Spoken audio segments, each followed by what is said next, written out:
What does that mean? Testing. Testing, 1, 2, 3. Oh, test, 1, 2, 3, 4, 5. Do you hear me? Is it all right? Is it cool? I want to read it. Oh, a test read. Okay. Shoes of the Stars and the official shoe of the 1984 Los Angeles Olympics. Converse, when you're out to beat the world, mama. A little too dry. A little too dry. Shoes of the Stars. You want that kind of energy in the front? Yeah.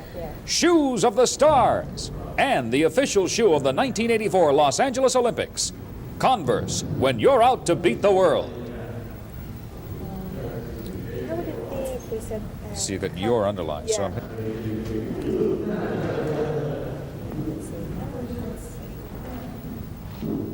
okay, want me to tell them to roll and we'll do it? Oh, okay, they're rolling. Quiet. I love saying that quiet on the set. That's why I said it. But you can make all the noise you want. Never mind. All right, here we go. No, wait. You have to wait till somebody moves home. So this will be take one on scene A and B, or whatever. All right, I'll read it as it is first time. Take one. Shoes of the Stars and the official shoe of the 1984 Los Angeles Olympics. Converse, when you're out to beat the world. Take two, same thing. Shoes of the Stars and the official 1984 Los Angeles Olympics. No.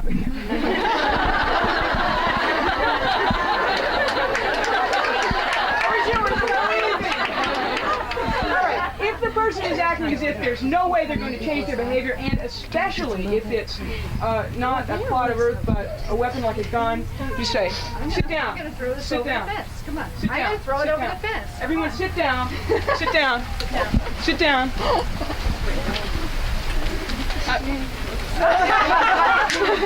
Now, how do you feel? I don't really know which one of you to attack. The nearest one. I mean, do you feel like attacking? Do you feel powerful? Do you feel... No, not at all. With the numbers, I realize that this is a very ineffective way of dealing with it.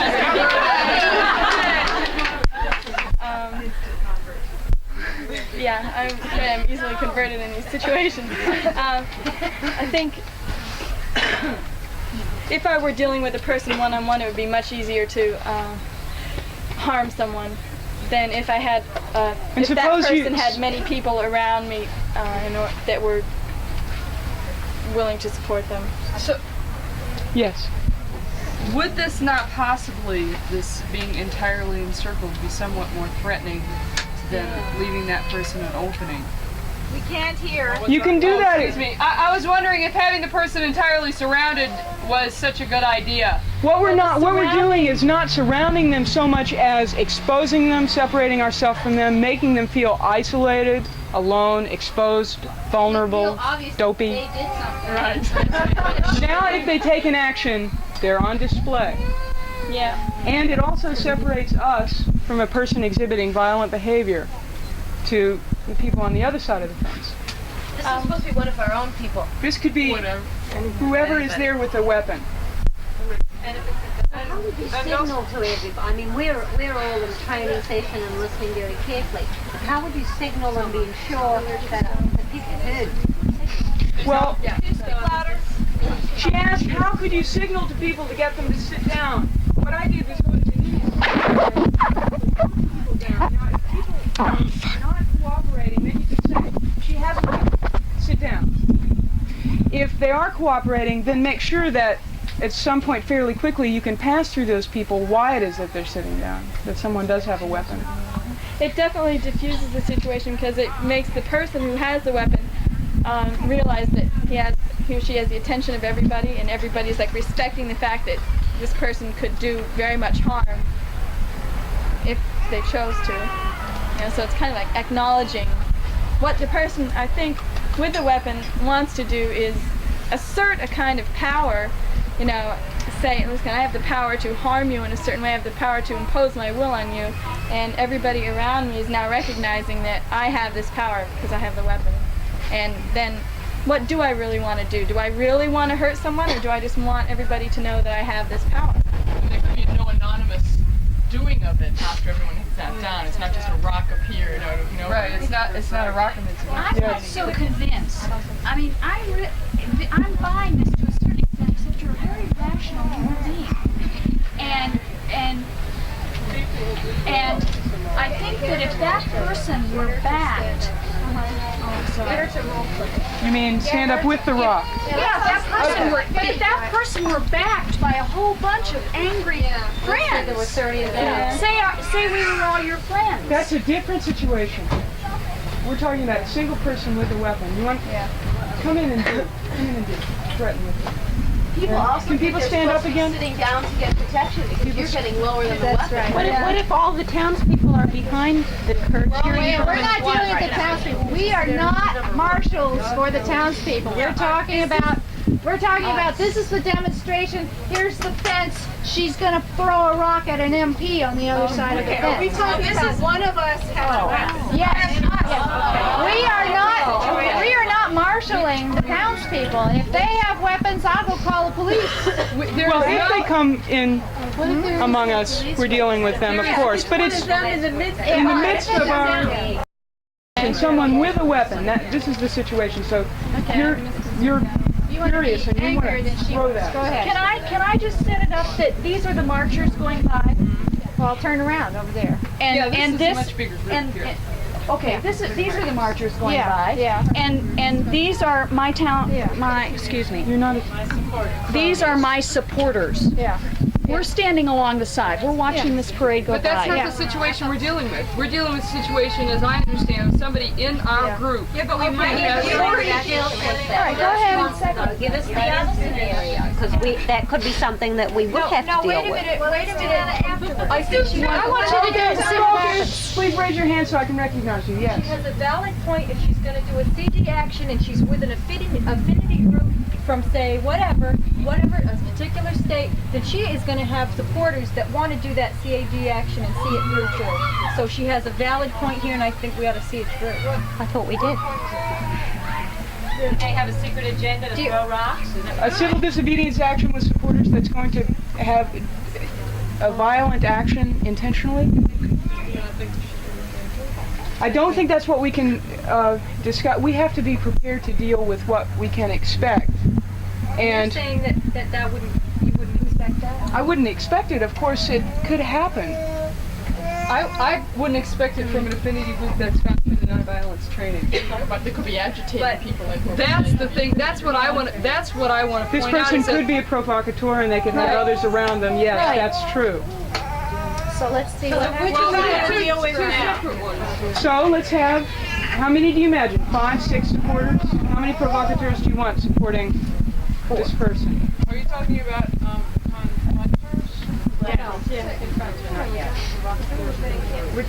thought we're talking about provocateurs. Stop the talking. Let's just do it. All right.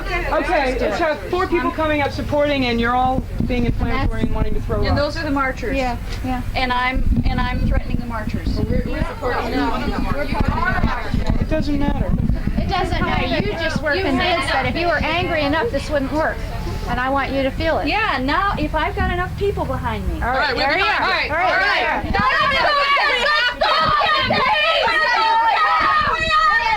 My God.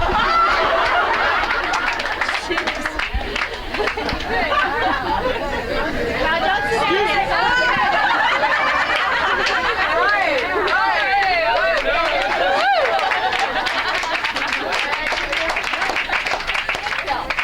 It was terrible. Because I'm not. Doesn't matter if you're 5 I or still may 6. feel very violent, but I'm not going to hit someone that's lower than me. Do you feel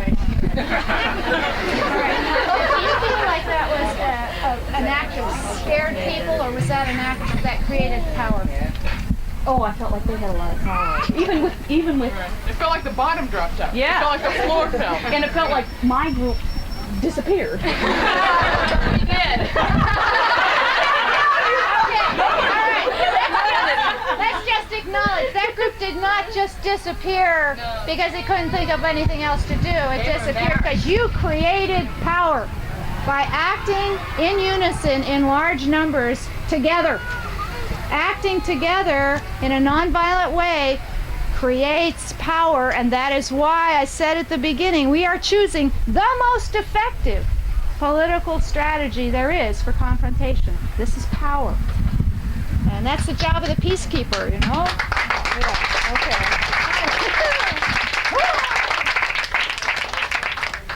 Now the second, yes. Are the marchers, like when we gather all tomorrow, are all the marchers going to be ready to all sit? Is that supposed to happen? Like, is that That's what we were discussing. You go around the immediate perimeter and physically push people down, ask for their help. Right, so marchers aren't going to be, most of the marchers will not know beforehand that that is something that may even happen to them. No, so it'll totally surprise them when they're sitting there marching, they're full of anger, a lot of feelings, and they're just going to, what the hell, sit down. Tell them how you do it. But there's, can I respond? Yes. I mean, you saw her sense of urgency, and that is communicated. And when the immediate people, I mean, the same thing that the attacker felt, I'm sure is sort of felt by the other people, that, hey, what's going on here? And instead of, I'm going to stand up or I'm going to run away, it's, I'm going to sit down too. And I really trust that will be communicated. Yes.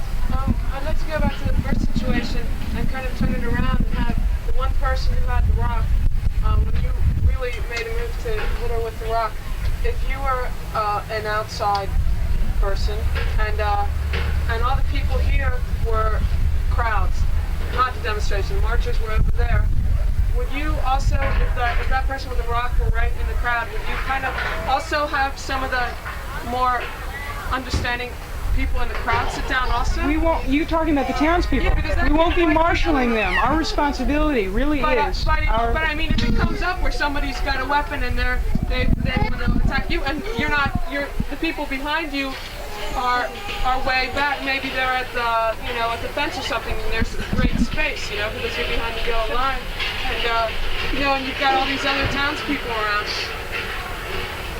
And you can go yell for a cop. The most important thing, if someone is wielding a weapon in the crowd, is to either draft somebody to go get a policeman,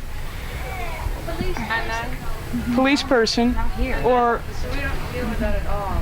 if we simply have to be attentive and vigilant. But we are not police. We can't deal with the townspeople who may be exercising violence. We can only control ourselves and facilitate other people's nonviolent discipline among us. But did you understand? Can I respond to this? You want to go on? I'd just like to point out that we can't imagine every contingency that might happen tomorrow, and to trust your intelligence and the fact that you will be working in an affinity group, so you won't be making a decision by yourself. You'll ask for help when you need it. And I think that we have a different tactic for that one. Yeah. Let's go on and do the next thing. Okay, can we go on to the next? There are two more techniques that are really, you must know, and I need two people to engage in a physical fight as volunteers. Okay.